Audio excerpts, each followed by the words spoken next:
Good morning, শুভ সকাল। আশা করি সবাই খুব ভালো আছো। আর যারা একটু একটু ভালো একটু একটু খারাপ আছো আমার মতো, তাদেরকে বলবো লড়ে যাও, we are together in this. একটাই জীবন, ভালো করে বাঁচতে হবে। আর আজকে তো মানডে, কাজের প্রেশার তো রয়েছে। আমি চান করতে যাব, আর আমাদের বাইরে না এখানে কোথাও একটা কাজ হচ্ছে, তাই জন্য প্রচণ্ড আওয়াজ হচ্ছে। আমি তো বুঝতেই পারছিলাম না আমি কি করে ব্লগটা শুরু করব, বাট যাই হোক শুরু তো করে দিয়েছি। আমি না অ্যাকচুয়ালি এটা দেখেছি যে ব্লগ ভেবে চিনতে অত শুরু না করে জাস্ট ক্যামেরাটা হাতে তুলে নাও and it will glow with the flow, it will go with the flow. এটা আমি নিজে থেকে দেখেছি, তো আমি সেটাই করি, যেটা আমার জীবনে হতে থাকে সেটাই ডকুমেন্ট করতে থাকি। আর আমি দেখেছি আস্তে আস্তে এটা কিন্তু হয়েও যায়। তো যাই হোক, তোমাদের সকলকে দেবলীনার জীবনযাপনে আবারও একবার স্বাগত জানাচ্ছি। যা যা হবে আমার লাইফে, যা যা হবে আমার আজকের দিনে, ডেফিনেটলি সেটাকে আমি ডকুমেন্ট করে রাখবো এবং তোমাদের সামনে তুলে ধরবো। তো মা এখন কাজ করছে কিছু একটা, তো কাজ করে নেওয়ার পরে মা আমাকে বললো যে রান্নার মাসি কিছু একটা গুবলেট পাকিয়েছে, কিছু একটা রান্নায় গন্ডগোল করেছে, সেটাকে মা এখন ঠিক করতে যাবে। তো দেখি যদি সেরকম কিছু দেখানোর মতো থাকে তাহলে ডেফিনেটলি শেয়ার করবো। একটা শর্ট আপডেট তোমাদেরকে দিয়ে রাখি, আমি রঙ্কিনী ভবন এখনও দেখে উঠতে পারিনি, মানে শুরুই করে উঠতে পারিনি। আজকে হয়তো আমি শুরু করব, আর ডেফিনেটলি তোমাদেরকে জানাবো যে কীরকম লাগছে না লাগছে। শার্লক হোমস তোমরা কারা কারা দেখলে আমাকে ডেফিনেটলি কমেন্ট করে জানিও। আর আমার রেকমেন্ডেশনটা ভালো লাগলো কিনা, মানে এটা আমার রেকমেন্ডেশন নয় আর কি, মানে আমার দেখে ভালো, মানে আমার শুনে ভালো লাগলো বলে আমি তোমাদেরকে শুনতে বলেছিলাম আর কি। তো যাই হোক, আর কারা সহজ কথার পডকাস্টে শুনেছো সেটাও ডেফিনেটলি জানিও। তো চলো, যেমনভাবে জীবনটাকে এগোবে সেরকমভাবেই তোমাদের সামনে আসবো। দিন তো আমার সকালবেলায় চান করা হয়ে যায়, কিন্তু আজকে সোমবার, আমার শিব পুজো আছে, তো একটু ভালো করেই চান টান করে ঠাকুরকে দেবো। তাড়াহুড়ো করে করবো না, তাই জন্য এখনো অবধি আমি করিনি। তো দেখা যাক মা কি করছে, চলো আগে দেখে আসি ওটা। মা এবার বলো। আরে ফুলকপি ঝোল করতে বলেছিলাম, হ্যাঁ, ঝোল তো করেইনি, কি একটা ফুলকপিগুলো ভাজেও নি, কি বিচ্ছিরি একটা তরকারি রান্না করে রেখে গেছে। ওগুলো নিচে ফেলো না, ওগুলোকে তো তুলে ফেলতে হবে। আমি তুলে ফেলবো, কিন্তু আমি একটু সেটাকে ঠিক করবো। কি করেছে? এই যে এগুলো লঙ্কা করবো। হ্যাঁ ঠিক আছে, তুমি তোমার মতো করো, আমি ঠিক তুলে নেবো যেটা তুলে নেবো। এটা চিড়ে দিচ্ছি, নাহলে এটা আমার মুখে আসবে। তেলের জায়গাটা আমি একটু নিই।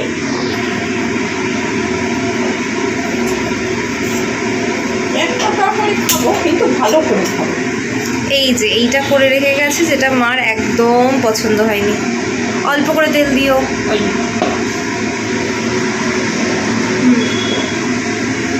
দাঁড়া, একটু লঙ্কাটা ভেজে দিই। জল নিয়ে এবার কি করবে? জল দেবে? জল দিয়ে দেবো, কাঁচা জল। জল দেবে, নুন দেবে? হ্যাঁ, জলটা পুরোই দিয়ে দিও, ফুটবে তো।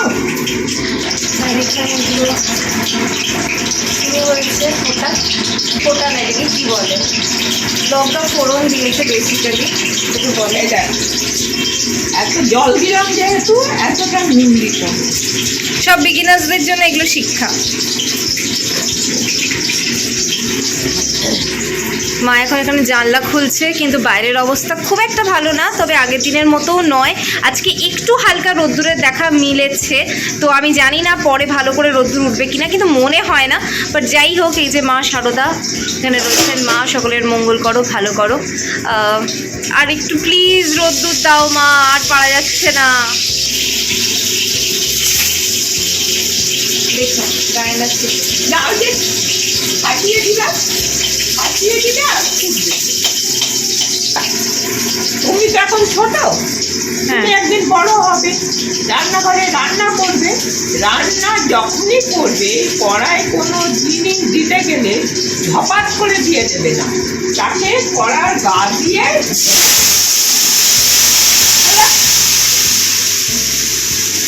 ঝপাট করে আমি দিলে। খুব একটা ছোট নই, আমি রান্না করি, হ্যাঁ। কিন্তু মানে যারা ছোট তাদের জন্য মা বলছে আর কি।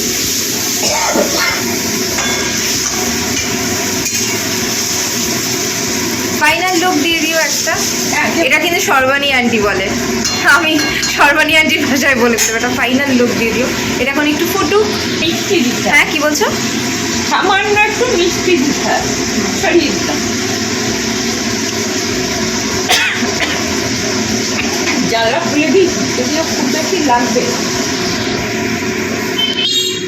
টক করে ফুটবে, তারপরে নামাবো। আমি শনিবার বুকিং করেছিলাম গ্যাসটা, ভাবলাম বোধহয় 7 দিন লাগিয়ে দেবে, কিন্তু তা না, আজকে সকালেই দেখি গ্যাসটা দিয়ে গেছে।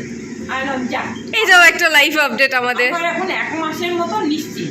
একদম। তো চলো তোমরাও সবাই চান টান করে নাও, তারপরে খাওয়ার টেবিলে আবার তোমাদের সাথে দেখা করছি। আমার চান করা হয়ে গেছে, দেখতেই পাচ্ছ। অন্যদিন তাড়াতাড়ি চান করে নিই, কিন্তু আজকে তো হয়নি, আজকে দেরি হয়েছে।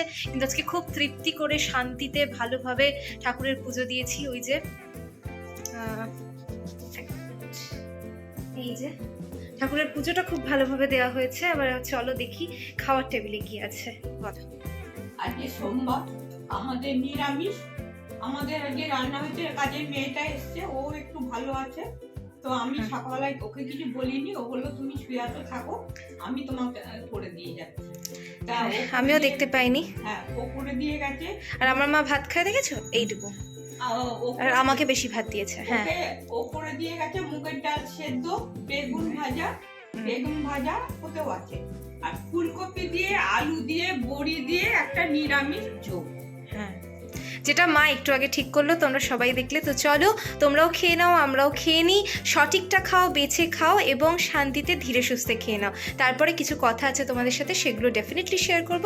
তার সাথে রুঙ্কিনী ভবনের যদি দেখতে শুরু করি, তাহলে সেই রিভিউটাও দেবো। তো তোমরা সবাই ততক্ষণ খেয়ে নাও, পরে আবার আসছি।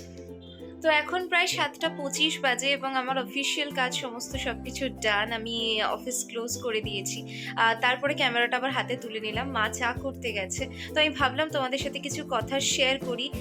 একটা জিনিস হচ্ছে, আমি রুঙ্কিনী ভবন দেখার আজকে একদম সময় পাইনি, বাট আমি ডেফিনেটলি দেখবো এবং তোমাদেরকে ফিডব্যাকটা জানাবো যে কীরকম আমার লাগলো না লাগলো। তো আমি ভাবছিলাম কয়েকটা কথা তোমাদের সাথে শেয়ার করব। তো হার্ট টু হার্ট কনভারসেশন তো আমার রোজই থাকে, তো সেটা তোমাদের সাথে শেয়ার করব। তো সেটাতে ক্ষেত্রে আমি একটা জিনিস উপলব্ধি করেছি বলতে পারো, যেটা আমি দেখলাম যে অনেক দিন ধরে দেখবে তুমি, বিশেষ করে প্রার্থনার ক্ষেত্রে বলতে পারো বা নিজেদের স্কিন কেয়ার ক্ষেত্রে বলতে পারো, এটা আমি দেখেছি যে করতে করতে যেটা হয় সেটা হচ্ছে আমাদের না ভীষণ মোনোটোনাস, ভীষণ টিডিয়াস লাগতে থাকে কাজগুলো। মানে রোজ দীর্ঘদিন এই কাজগুলো করতে করতে করতে করতে একটা টাইমে না ভীষণ বিতৃষ্ণা আসে, ভীষণ মনে হয় যে আমার আর ভালো লাগছে না। এই কাজগুলোকে না আমরা টেকেন ফর গ্রান্টেড নিয়ে ফেলি। এবার ধরো আমার মাঝখানে জেঠুর এরকম শরীর খারাপ গেল, তারপরে বাড়িতে একটা ক্রাইসিস গেল, সব মিলিয়ে আমি কিন্তু ঠিক সেইভাবে মানে নিজের স্কিন কেয়ার করা যেটা করা উচিত সেটা করে উঠতে পারছিলাম না। ঠিক সেইভাবে প্রার্থনা, ঠাকুরের পুজো করে উঠতে পারছিলাম না, যেটা আজকে সকালবেলা আমি তোমাদেরকে বললাম যে আমি খুব মন থেকে তৃপ্তি করে আজকে ঠাকুরকে নিজের মতো করে পুজো দিয়েছি, নিজের মতো করে পুজো করতে পেরেছি। সেটা আমার একটা তৃপ্তির জায়গা, কারণ আমি বুঝতে পারছিলাম যে কোথাও না কোথাও কি কিছু না কিছু সময় এরকম দেখবে আমাদের জীবনে এরকম সিচুয়েশনস আসে, একদম এমন তোলপাড়, এমন ঝড় উঠতে থাকে না, যে তখন তুমি যে কাজগুলো তোমার নিত্য দৈনন্দিন কাজ সেইগুলোই না তুমি ঠিক করে করে উঠতে পারবে না। তো সেটা তোমাদের জীবনেও হয়, তো আমার জীবনেও এই জিনিসটা হয় এবং আমি উপলব্ধি করেছি যে আমরা না কিছু ক্ষেত্রে সেই মানে সেই কাজগুলো থেকে ডিট্যাচড হয়ে যেতে থাকি। সেটা স্কিন কেয়ার হতে পারে, সেটা প্রার্থনা হতে পারে, সেটা পুজো হতে পারে, সেটা যে কোনো কাজ হতে পারে। তো যেরকম অফিসের প্রেশার থাকলেও মানুষ কি করে, নিজের প্রতি যত্নশীল হওয়াটা কমিয়ে দেয়, নিজের প্রতি আর অতটা যত্নশীল হতে পারে না, মানে নিজেদেরকেই একটুখানি নেগলেক্ট করতে শুরু করে। বলছিলাম এটা অনেক সময় হতে থাকে দেখবে, কিন্তু এটা করাটা কিন্তু উচিত নয় আমরা জানি, কিন্তু তাও পরিস্থিতি এমন হয়ে যায় যে আমাদের এটা করতেই হয়। তো সেক্ষেত্রে আমি বলবো আবার না নিজেকে মোটিভেট করো, আবার নিজেকে নিজের মধ্যে ফিরিয়ে আনার জন্য, যে কাজগুলো থেকে তুমি ডাইভার্টেড হয়ে গেছো সেই কাজগুলো থেকে আবার ফিরিয়ে আনার জন্য। যেরকম ইউনিভার্স কিন্তু সবসময় চায় যে আমরা তাদেরকে থ্যাংক ইউটা জানাই। ইউনিভার্স সবসময় চায় যে আমরা যে কাজটা করছি সেই কাজটা আমরা কন্টিনিউয়াস করে যাই, আমরা তার থেকে ডাইভার্টেড হয়ে যাই, কিন্তু ইউনিভার্স চায় যে আবার ওই কাজটাতে ফিরে আসি, সে সিগন্যালস দেয়। তো সেই সিগন্যালসগুলোকে আমাদেরকে ক্যাপচার করতে হবে, সেগুলো ধরতে হবে এবং ধরে আবার নিজেদের জায়গায় চলে আসতে হবে। এটা আমাকে একটা আন্টি শিখিয়েছিল, তিনিও ইউটিউব করেন। আমি যদি পারি তো আমি নামটা ডেফিনেটলি তোমাদেরকে লিখে দেব, দেখতে পারো। ওনার ভিডিওস কিন্তু ভীষণ ভালো, উনি ভীষণ পড়াশোনা করা একজন শিক্ষিত মহিলা এবং ভীষণ জ্ঞান এইসব ব্যাপারে। তো ওনার কাছে আমি দেখলাম, হ্যাঁ ওনার ব্লগ দেখছিলাম আর কি, তো আমি দেখছিলাম যে হ্যাঁ ঠিকই তো বলছেন, সত্যি তো আমি তো ডাইভার্টেড হয়েই গেছি, মানে আমি অনেক দিন ধরেই ডাইভার্টেড রয়েছি। তাই জন্য আমি হলাম না, আমাকে তো আবার নিজেকে মোটিভেট করতে হবে, আবার ফিরে আসতে হবে। দেখবে আমি তোমাদেরকে ব্লগে অনেক দিন ধরেই বলছি যে আমি স্কিন কেয়ার করতে চাইছি, কিন্তু আমি স্কিন স্কিন কেয়ার করতে পারছি না, আমার স্কিন কেয়ার করা হচ্ছে না কাজের প্রেশারে, কিন্তু আমি এটা ডিসাইড করেছি যে কালকে থেকে আমি আবার স্কিন কেয়ার করবো এবং আবার নর্মাল রুটিনে ব্যাক করব।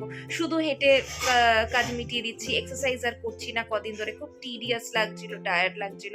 তো সেটা আবার আমাকে রিবাউন্স করতে হবে, আবার I will be back with a bang যেটাকে বলে আর কি, আবার করতে হবে। কিন্তু এত ঠান্ডার মধ্যে আমি জানি না কতটা আমার হেলথ পারমিট করবে, কিন্তু ডেফিনেটলি সেটা করতে হবে এবং এটা করাটা ভীষণভাবে উচিত। তাই জন্য নিজেদেরকে না মোটিভেট করো, যে কাজগুলো থেকে ডাইভার্টেড হয়ে যাচ্ছ, যখন মনে হচ্ছে যে তুমি ডাইভার্টেড হয়ে যাচ্ছ, তখন কিন্তু আবার তোমারই দায়িত্ব তোমার নিজেকে মোটিভেট করা এবং আবার ফিরিয়ে নিয়ে আসে নিজেকে। তো এটা আমি সবাইকে রিকোয়েস্ট করবো, যাদের যাদের এই জিনিসটা হচ্ছে, যারা নিজেদেরকে নেগলেক্ট করছো অন্য কোনো কাজের জন্য, তারা নিজেকে আবার মোটিভেট করো, যাতে নিজেদেরকে আবার তুমি সেই সেলফ লাভ এবং সেলফ কেয়ারটা দিতে পারো। এটা খুব ইম্পর্টেন্ট। রেজলিউশনের কথা আমি এখন বলছি না, কারণ নিউ ইয়ার রেজলিউশনস আমি জানি না, আমি কোনোদিন ওইভাবে নিউ ইয়ার রেজলিউশনস নিইনি। আগে বহুদিন আগে ছোটবেলায় এটা করতাম, কিন্তু তখন আমি দেখেছি না, নিউ ইয়ার রেজলিউশনস বলে আলাদা করে কিছু হয় না। You just take a resolution and just go for it and you make it a successful point, তাই না? এটাই করাটা উচিত বলে আমার মনে হয়। যে কোনো সময় যে কোনো রেজলিউশন নেওয়া যায়। আজকের দিনে যদি দাঁড়িয়ে তোমার মনে হয় যে আজকে থেকে আমি এই কাজটা করবো বা কালকে থেকে আমি এই কাজটা করব, যদি তুমি একবার ভেবে নাও, যদি ডিটারমাইন্ড হয়ে যাও এবং যদি তুমি সেটার জন্য খাটো, তাহলে সেটা নিউ ইয়ার হলো কি ইয়ার এন্ড হলো সেটা ম্যাটার করে না। তুমি জাস্ট একটা রেজলিউশন নিয়েছো এবং সেই রেজলিউশনটার উপর তুমি খাটছো এবং ইভেনচুয়ালি তুমি দেখবে সাকসেসফুল হবে, যদি তুমি ফোকাস থাকো, যদি তুমি ডিটারমাইন্ড থাকো। তো এইটা একটা তোমাদের সাথে শেয়ার করার ছিল, এটা আমার নিজের উপলব্ধি, তাই জন্য আমি তোমাদের সাথে শেয়ার করলাম। আমি নিজে কোনো রকম নিউ ইয়ার রেজলিউশন নিইনি, তবে হ্যাঁ কিছু কিছু জিনিস আমার মাথায় আছে যেগুলো আমি মাঝখানে, মানে আগের বছরেও করতাম, কিন্তু মাঝখানে আবার ডাইভার্টেড হয়ে গেছিলাম, কিন্তু সেটা আবার আস্তে আমাকে পুনরায় শুরু করতে হবে। তো সেইটা দেখি, বাবা হাতটা ফেটে যাচ্ছে, তারাও মার কিছু বক্তব্য আছে, আমি মার দিকে ঘোরাই ক্যামেরা। এই যে মা চা করে নিয়ে এসছে। হ্যাঁ মা বলো, তুমি কি বলতে চাইছিলে? আর এটা ঠান্ডা লাগছে, মনে হচ্ছে না বিছানা থেকে নেমে যায়। রান্নার মেয়েটা আমাকে এসে একবার চা করে দিয়ে গেছে, তো ভাবলাম এত ঠান্ডা ঠিক পাচ্ছি না, তা যাই আর একটু চা করে নিয়ে আসি। তো একটু চা করে নিয়ে এলাম। কিন্তু আমাকে করতে দেবে না? না, ও কেন করবে, আমি থাকতে আমি চা করে নিয়ে এলাম। আমি বিকেল বেলা একবার খাইয়েছিলাম। তোমরা সবাই যারা চা প্রিয় আমার মতো, তারা সবাই একটু চা খাও। তবে চা শীতকালে একটু খাওয়া দরকার শরীরটাকে গরম রাখার জন্য। চা যে শুধু আমাদের নেশার দ্রব্য তা কিন্তু না, চা কিন্তু আমাদের শরীরটাকে গরম রাখে। সেই জন্য আমি বলছি চা একটু খাও।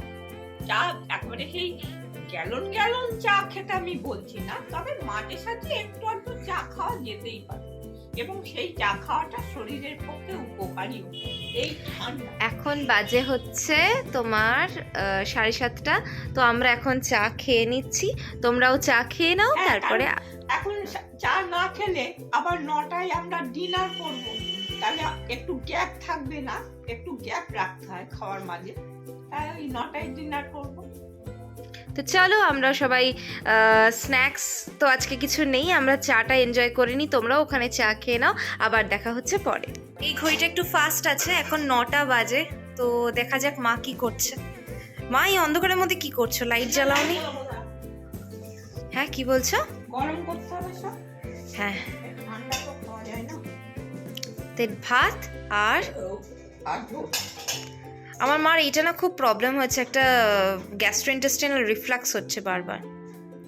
তো মা গরম করে নিক, আমরাও আজকে এটাই খাবো। তো আর ব্লগটাকে বেশি বড় করছি না, এটা মা গরম করে নিক। মা সবাইকে গুড নাইট বলে দাও। সবাইকে গুড নাইট। হ্যাঁ, মা তো ওখানে সবকিছু গরম করছে, এবার আমরা ডিনার করে নেবো। তো আজকের ব্লগটা এইটুকুই রাখছি, আশা করি তোমাদের ভালো লেগেছে।